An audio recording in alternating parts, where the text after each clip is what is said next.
अच्छा, आपके जो पैकेजेज़ हैं, क्या उसमें तहफ़्फ़ भी शामिल है? जैसे कुछ ट्रैवल एजेंट्स जो हैं, वो अपने उम्रा ज़ायरीन को देते हैं?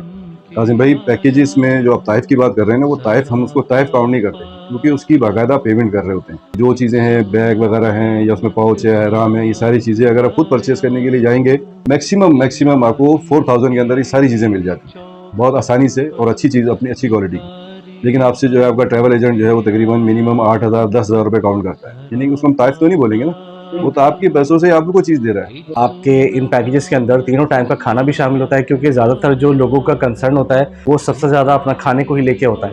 पहले तो आप ज़हन में अच्छी तरीके से एक बात बिठाएँ कि आप किसी जंगल में या किसी रेगिस्तान वगैरह में नहीं जा रहे हैं। एक बहुत बड़ा और जदीद शहर है, जहाँ कदम-कदम पे खाने की जो है ना, होटल वगैरह आपको मिल जाएँगे।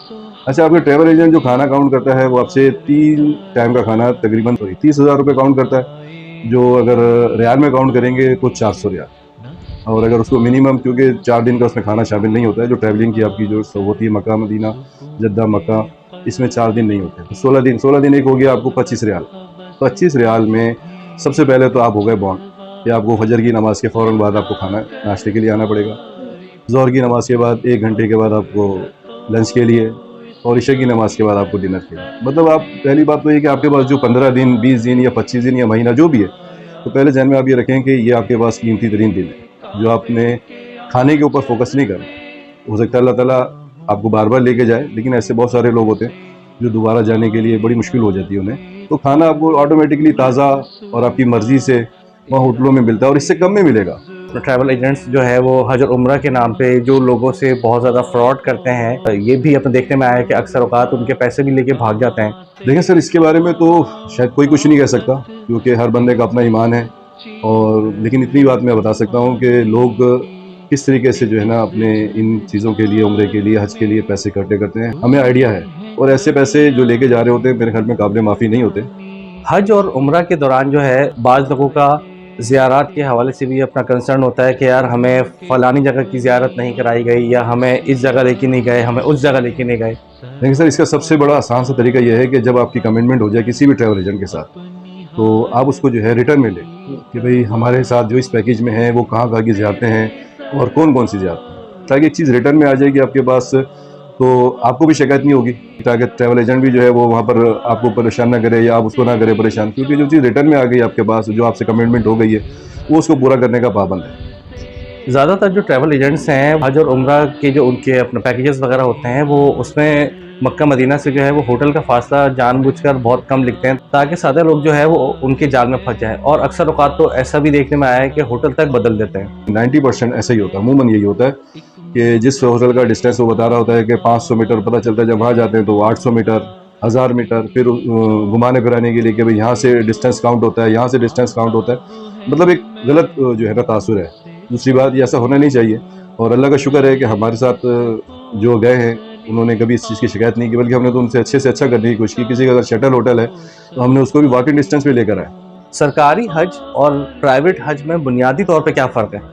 सरकारी या सरकारी होता है, प्राइवेट प्राइवेट होता है। सरकारी, अगर देखें जो पैकेज सरकारी दे रहा है, अगर वो 12 लाख रुपए का, और वो प्राइवेट भी 12 लाख रुपए का दे रहा है, आप कोशिश करें कि सरकारी हज जो है ना अवेल करें। गवर्नमेंट के हज में प्राइवेट हज से ज़्यादा सहूलतें देते हैं वो। बाकी लोगों को शिकायतें होती हैं खाने पीने की, कि भाई उसमें खाना नहीं मिलता। सबसे ज़्यादा ये शिकायत होती है गवर्नमेंट के उसमें, कि खाना नहीं मिलता हमें।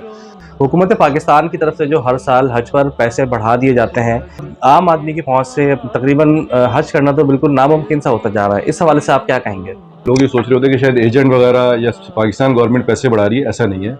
बात यह है कि एक तो हमारी इकॉनमी का बड़ा पोजीशन ख़राब है, क्योंकि हम अगर टिकट परचेज़ करते हैं, टिकट अगर परचेज़ करेंगे वो डॉलर्स में आएगा, और अगर होटल या वीज़े वो रियाल में। यानी पाकिस्तानी पैसे से मिल क्या रहा है? कुछ भी नहीं मिल रहा है। तो सबसे बड़ा इशू तो ये आ जाता है। फिर ये कि सऊदी गवर्नमेंट ने भी जो है ना बहुत सारी चीज़ों के रेट बढ़ गए महंगाई की वजह से, तो ये महंगा होता चला जा रहा है आहिस्ता-आहिस्ता। सऊदी गवर्नमेंट की तरफ से जो हज और उम्रा के दौरान हाजियों पर और जो ज़ायरीन हैं, उन पर जो नई शराइत लगाई गई हैं, मैं ये चाहूँगा कि उस हवाले से ज़रा आप हमारे नाज़रीन को बताइए।